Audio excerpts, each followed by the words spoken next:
What's going on, Visionaries? Welcome to the newest episode of Season 2. I'm here with Tulsa's favorite dietitian, nutritionist, the Hope Health. Hi. Welcome to the pod. I'm so happy to be here. Thanks for having me, Jacob. Hey, can you give us your actual name? Because my brain has you as Hope Health. I know. No, that's funny. No, my name is Hope Brandt. Fitzgerald Brandt. Hope Fitzgerald Brandt. Fitzgerald's That's your me. maiden name. Yes. Dude, so Hope and I know each other from a mutual friend, but she's super cool. How would you explain your content? Like nutrition-y? Yes. Yeah. So very health and wellness based. But really my goal is to educate, exemplify, and encourage people who come to my page to work nutrition into their lives in a way that makes their lives better and their lives don't revolve around it. Yeah. Fellow podcaster over here at That's Healthy, question mark. Question mark, exclamation point. Oh, okay, my bad. It's almost... Dude, I have not had another fellow podcaster on the pod yet. Really? So welcome. Thank you. No, I love podcasting, and I love how it allows you to get a little deeper into conversation and really fill in the gaps. It's hard to do on social media. Dude, it is very hard. I mean, it's hard to elaborate on a 15-second reel, you know? Yes. But Hope, the structure of Vision Room Social, if you've listened to any of our episodes, you already know. First question, you meet a stranger, they ask you what you do. I explain that concisely. Yes. Well, so I say I'm a registered dietitian and nutrition coach, and I work all online, so I can take clients from anywhere, any age group. But I do like to work with women specifically. Yeah. I feel like that's where my skill set really shines, and doing one-on-one nutrition coaching can get extremely personal. Yeah. So, like, if I were to put myself in your shoes, I don't know how you do that, because at one point you can be managing 20 people's health journeys, and it's like so personal to them that they just have to remember you. You have to remember the progress of all 20 of them, you know? Yes. Well, it is very, very relationship based. Yeah. And I mean, keeping notes helps a lot with that. I mean, I do house all of my coaching services on a platform. It's called Healthy. And so it's geared toward dietitians and health professionals, HIPAA compliant, all of the things. So it gives you a lot of space to be very detailed with the notes that you keep for your clients. But honestly, I talk to them so often that it's not very hard to remember who everyone is, where they are, the goals that we've set. Because, I mean, really, I do become a part of their lives, very integrated into their lives for, you know, however many months that we're doing coaching together. Yeah. Dude, so I wanna take the timeline back a little bit. So people see Hopewell Health, the whole brand, the whole service now, but how did you even get into it? Like, where did this start? How did you was it just like you chose your degree in college, or no. Lead us, take us there. No, it's a very convoluted path to get to being a dietitian business owner / influencer / podcaster. It's not something I ever would have specifically said, like, this is what I'll end up doing. My very first passion, or the very first, I guess, dream job I had when I was a kid is to be a teacher. Okay. And it was to be specifically like an English and reading teacher, because that's what I love and that's what I'm good at. Yeah. You were for sure the kid, like, when the book fair came around elementary, you were like, yeah. I think that was all of us at some point, Yes. No, I like loved when the teacher would call on me to like read out loud, which is very strange because I'm normally shy. But if it was something where I felt like I could show off my skills, then, you know, I was into it. But I loved reading and writing. And I loved my teachers and the influence that they had on me. And so that was something that was super appealing to me. Yeah. You know, growing up, is if I could have a positive influence on people, like my teachers that I loved had on me. That's crazy. Like, the core of what you're doing now was even there back then. Exactly. Just the avenue was a little bit different. Yeah. Yes.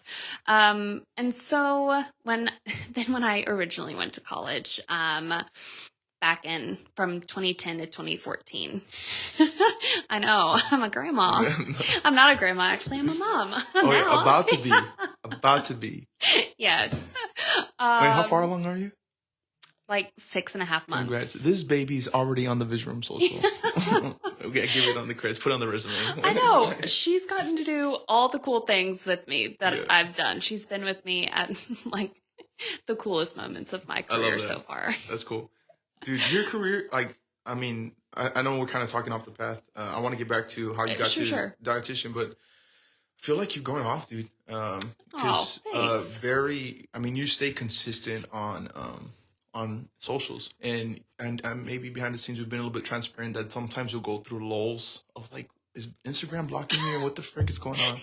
Yes. Yeah, I mean, talk to us on at least even being a content creator, like how you push through that, because I don't know, I think right now Vision Room, like, we're killing it, but a lot of it's like collaborative posts. So if I post something by myself, it's like, yeah, you tell me. Well, no, I think you're exactly right with it being a collaborative effort. And those things I also typically find get more traction. But the thing that keeps me going when I feel like I'm in a downward wave, because social media is like that. Like, you have to ride the waves of it. And one week you're up and the next week you're back down. And so staying consistent through the down times is the only thing that can guarantee that you will have another upward swing. Because if you quit when you're down, then you never have the potential to get back up.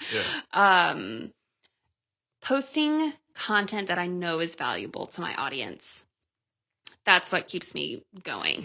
And even if, it gets freaking 10 likes, that's okay, because I know that I'm proud of what I'm producing.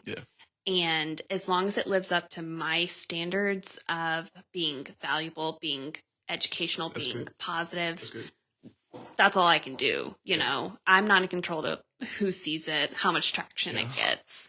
But continuing to consistently post valuable content is, I think, what's going to make your page successful or your online business or whatever it is. Dude, one thing I do admire about you is, like, I mean, I think your brand, the Hopewell page, is doing better than like your personal page. And I think right now, like, I'm trying to figure out that balance, because like the brand of like Jacob, like, I don't really care about at Jacob what I want. I care more about Vision Room Social, and I'm posting that, and dude, it's literally like night and day. Like, one of them has like thousands of followers, the other one's like your family and friends that happen to know that you have another Instagram. Yes. You know? So like, talk to me about like even the motivation going in behind that, like.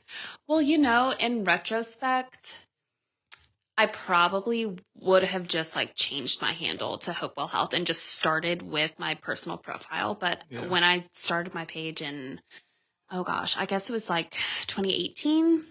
Basically MySpace. Yeah. It was seriously so different, though. Instagram back then. The old Instagram, the brown camera logo. Yes. So I didn't want my like friends or family or my personal acquaintances who were, like just my actual friends to feel obligated to like to buy be my seeing service. all of my stuff. Yeah. And so it just made sense at that time. I was like, well, I'm going to start a new page and have that be my business page. And my personal page is like, it's private. Like, it's not a thing. It's like 4 followers. No.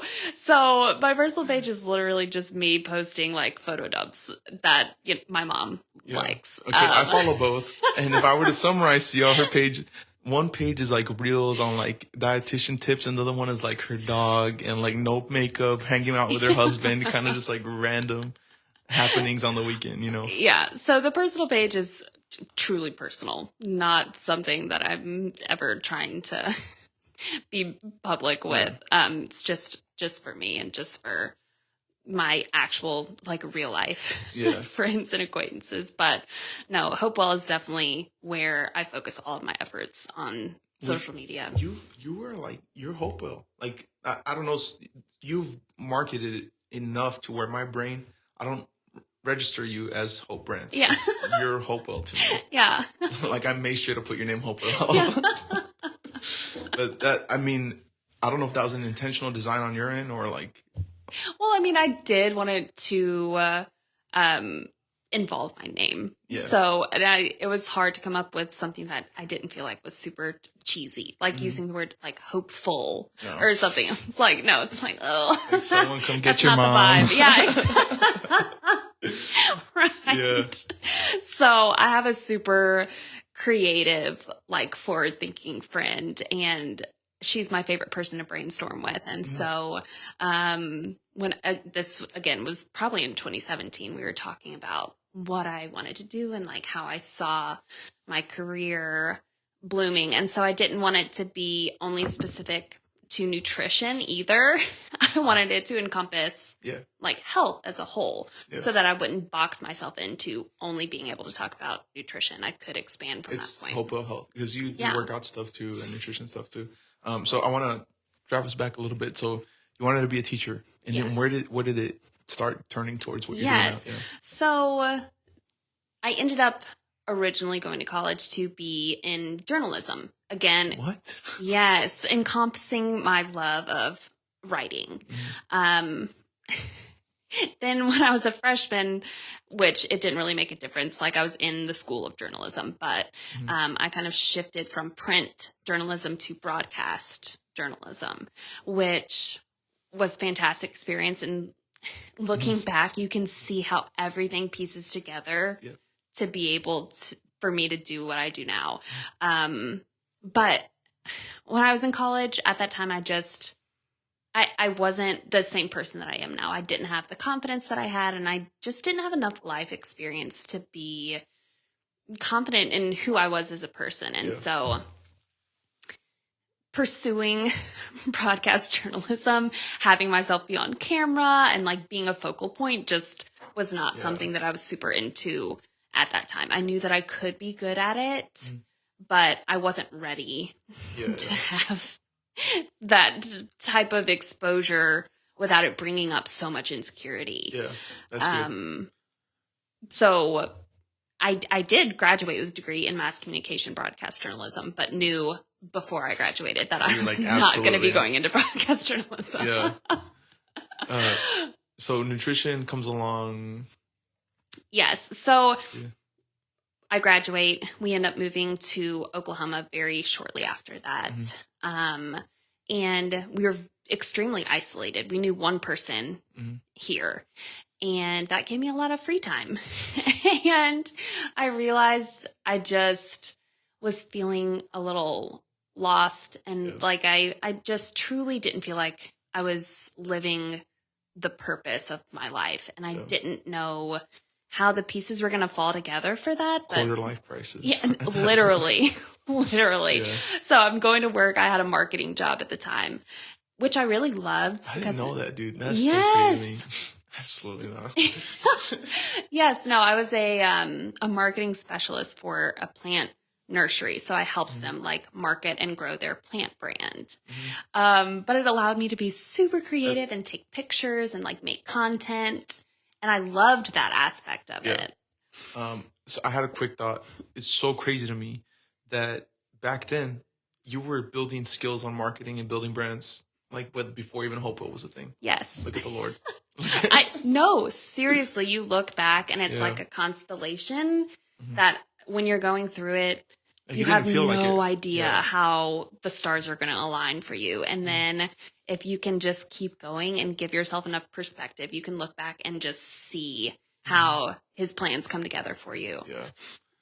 Yeah. So you're helping this little nursery go crazy. And then but meanwhile, it's like, okay, I'm putting in all this work. I'm spending all this time here when I could like be doing this and growing something for myself, doing something that I feel truly passionate about. So as I'm having this realization, I'm also making a huge shift in my own nutrition.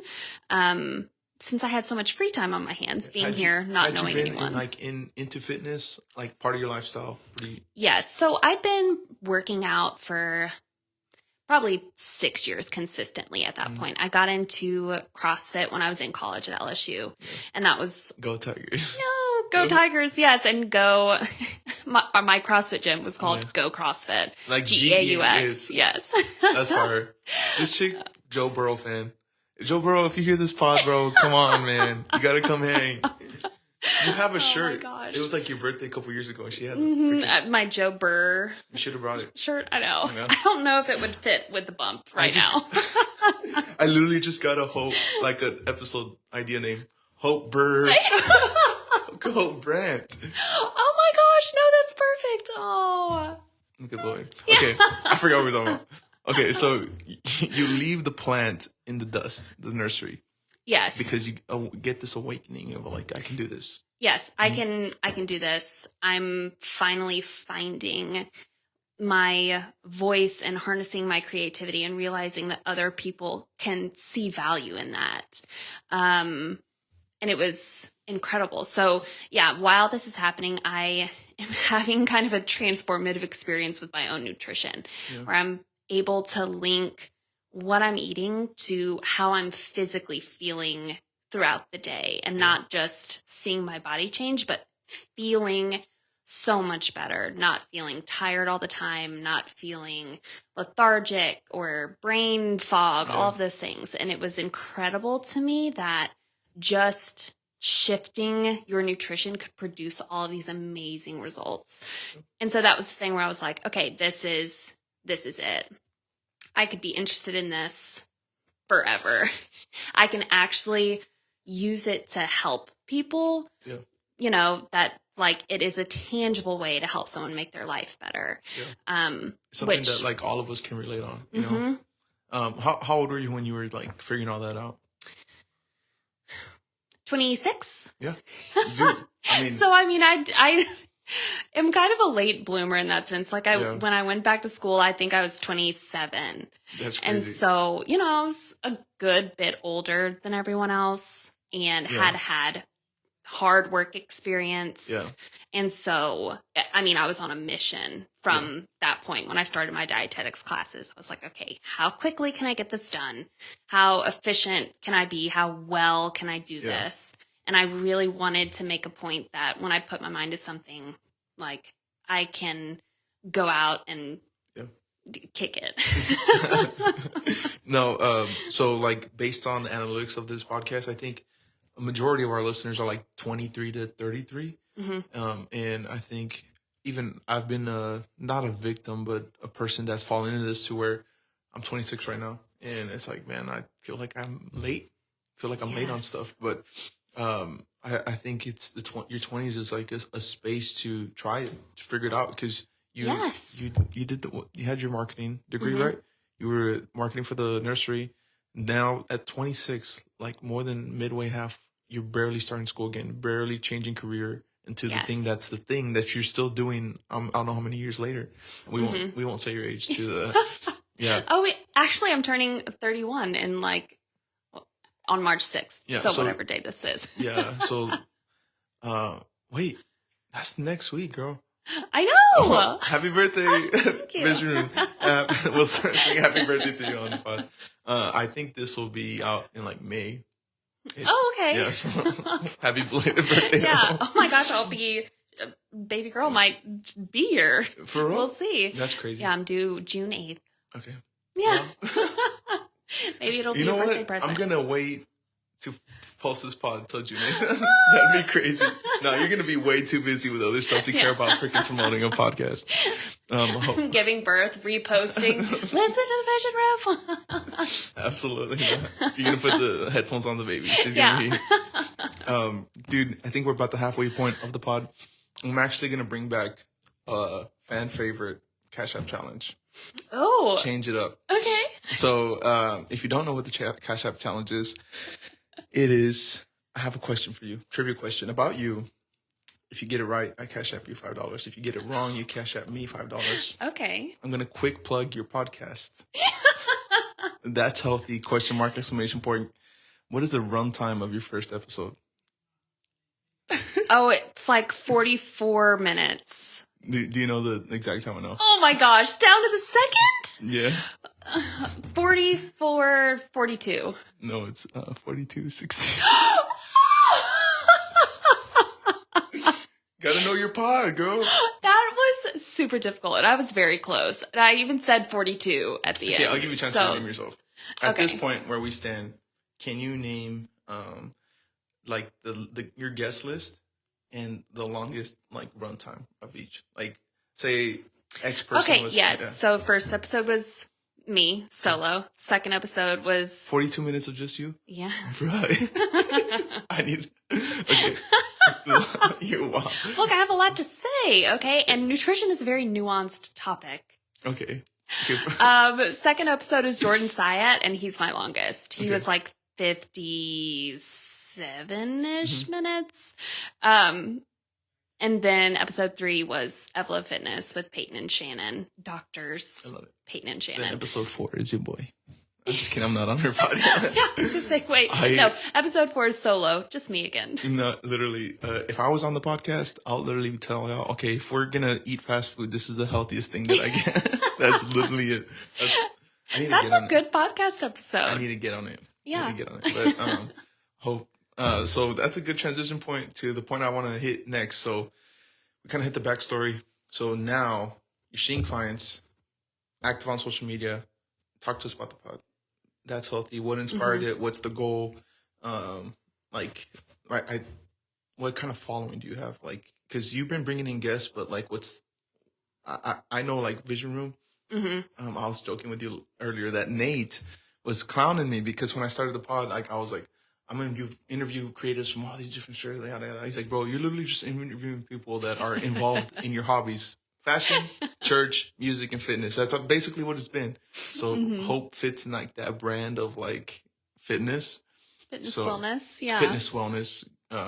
So basically how you design, who you invite on, pod, all that stuff. Yeah. Yeah. So this is general information that can apply to the majority of the public who are just looking to optimize their health in achievable ways.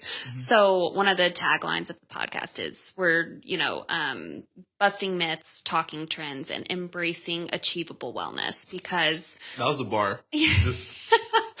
That's kind of snappy. What's going on? But so many of the wellness trends that you see on social media are so far out of reach for just everyday people who aren't trying to live their lives in a way that revolves around fitness and nutrition. Yeah. Most of the fitness or even wellness influencers that you see, like, it's their job to look the way they look and cook the way they cook and do all of those things. That's some good perspective because like social media makes it feel like I need to reach this unattainable. Like, bro, I'm working like most of the day. I don't have the time to be doing all that. Yeah, exactly. So this is where achievable wellness comes in, and it's real life applicable tips that help you live a healthier life that's more aligned with your goals, whatever those are. If that is improving your body composition or getting your labs to an appropriate range or just feeling better in your body, wanting to age well. This is who the podcast applies to. Yeah, I love that.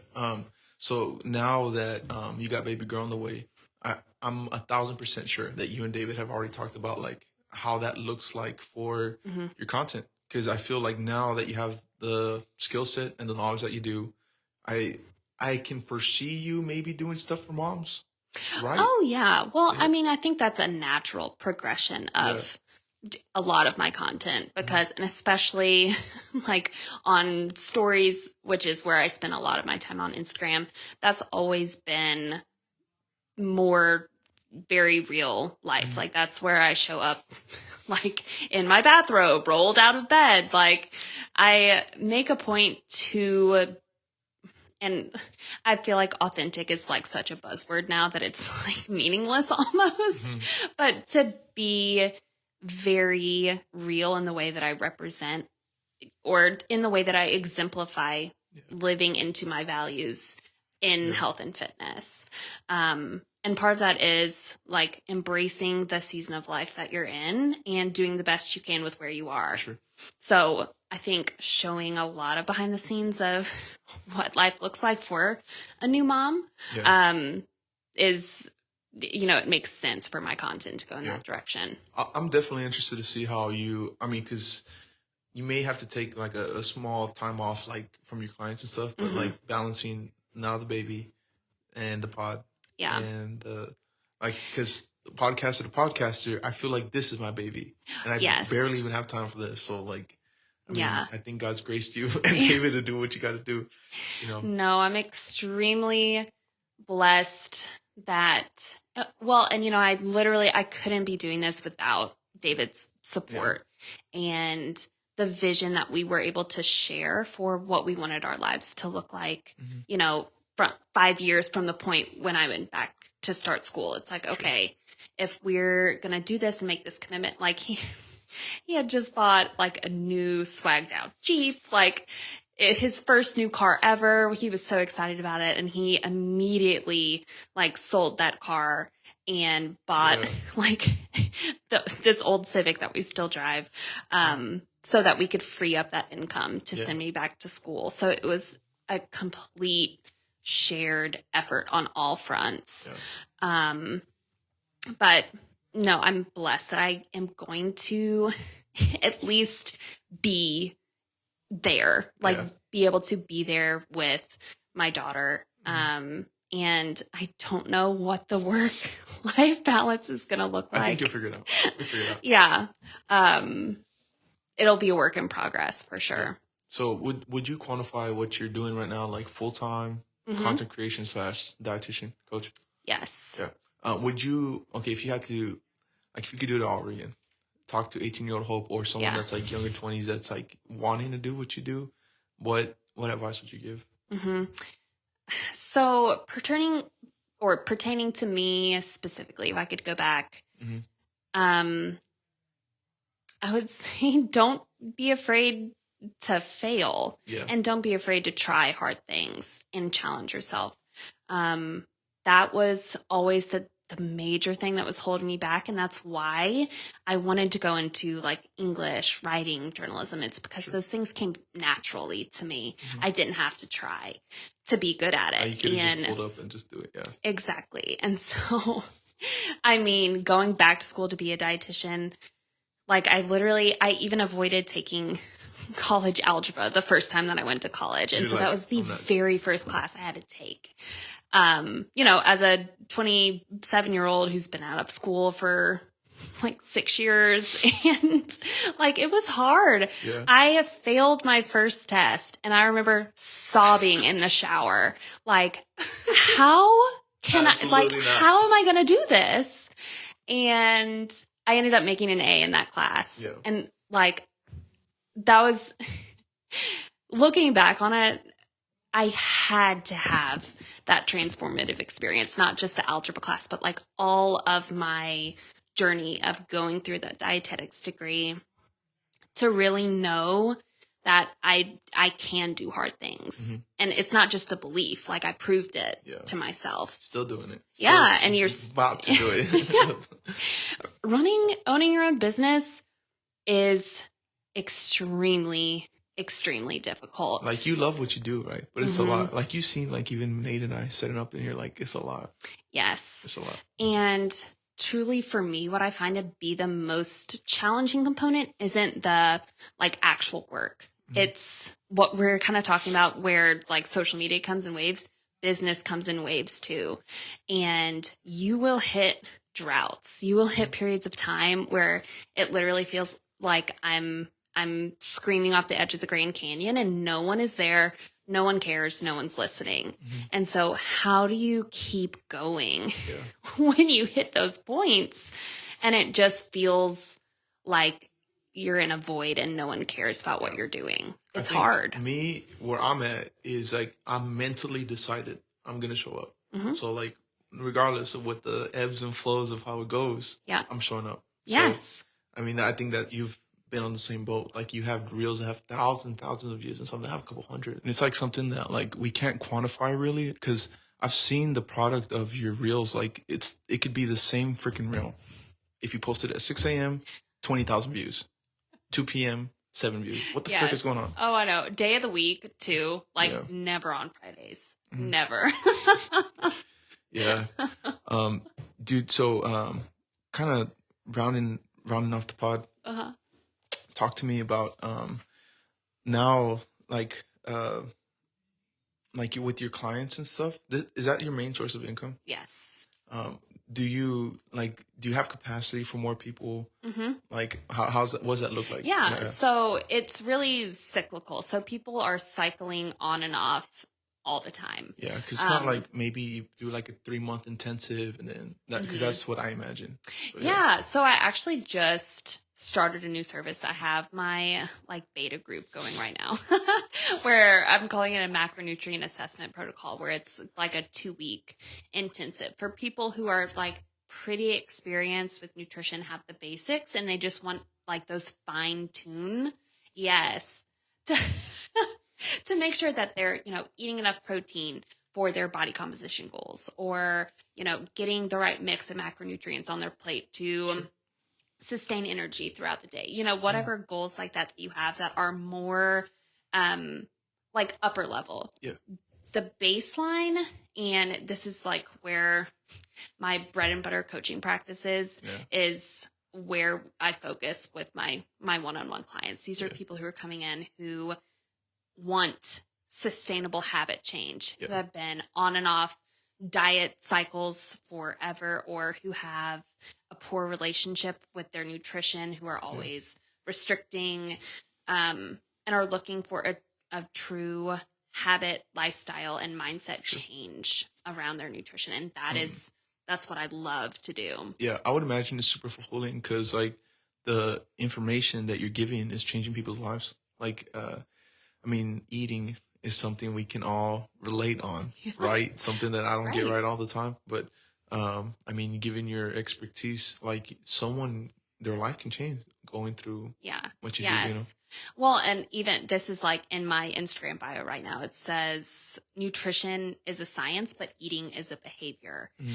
And so both those components have to be addressed if we're going to be able to make headway in creating sustainable habits. Yeah. Because you want your nutrition to be working for you. Yeah. And there are principles that apply across the board for what foods are health promoting, what combinations of foods are going to be, best in the long run for promoting health. But that doesn't matter. It doesn't matter what you know if you're not doing it. Yeah, that's real. So there has to be some behavior change. Me. Yeah. Dude, my thing is that I can work out hard. I can go so hard. But then I'm like, okay, I'll get some nuggets. I deserve it because I went so hard. And debunk it. Come on. Yeah, but no. So, obviously you cannot work a poor diet. But I think the fitness component is a great way for someone to break into looking at their overall wellness, because just like you kind of explained right there, you work out one time a day, and not even, it doesn't even have to be every day. If you work out 5 times a week, fantastic. Yes. Killing it. But you're eating multiple times a day, every day. Yeah. So it's really difficult to look at overhauling your nutrition in the same way. And especially with working out, that's adding something to your routine. And a lot of times people look at their nutrition with having to restrict what they're doing. Yeah. So, I try to shift the mindset on that a little bit and look at it from the reverse of like, okay, if we talk about eating more fruits and vegetables, then that's inherently going to decrease the amount of chicken nuggets or Taco Bell or whatever you eat. Absolutely not. Not Taco Bell. Are you hating on the bell? Yeah, I hate Taco Bell. Okay, I have a friend, Alex. He loves it. And I love Taco Bell. I will throw it down with Alex, but that's about it.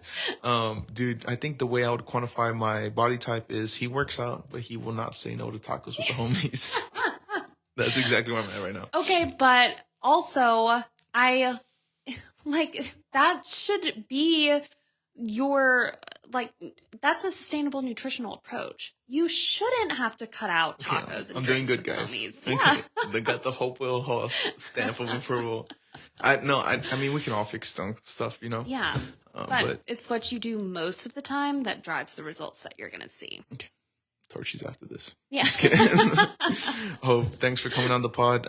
Quick moment to plug your stuff, plug your socials, plug your service, plug your podcast, all the content, how can Yes. people find you, Okay. all the stuff? So you can find me. My main social outlet is Instagram. Just find me there.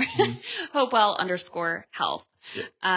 And then hopewellhealth.online is my website. I detail my coaching services. So go there, and contact me through there, or DM me on Instagram if you have any questions at all about what I do, who my services are for, if you're interested. Sure. And like you're saying, I mean, I am Hopewell Health. It's all me. So when you hire me, this is the company. You're seeing the customer service, the you CEO. are talking to me. Yeah. And you are getting my resources that have come from my brain, my experience, my communication style. Yeah. And that's something that I'm super proud of for my clients to have access to. So my job is to make nutrition and wellness achievable to you. And your podcast? My podcast. That's healthy. Yeah. Question mark, exclamation mark. Literally, you can't miss it. It's her holding the phone like a banana. A banana like a phone. My bad. That's literally the art. That's cool. How offended would you be if the Vision Room Social becomes me holding a banana like this? I wouldn't be offended at all. I would have been Imitation influenced. is a form of flattery, right? Just kidding. We have our pods have different vibes. Yes. Thanks for coming on. This is the collab. People didn't know they needed it, but Right? they got it. They got it. Visionaries, I love you. We'll see y'all next week. Practicing my faith is staying strong so it don't atrophy. Watch what I put out, I know it's always coming back.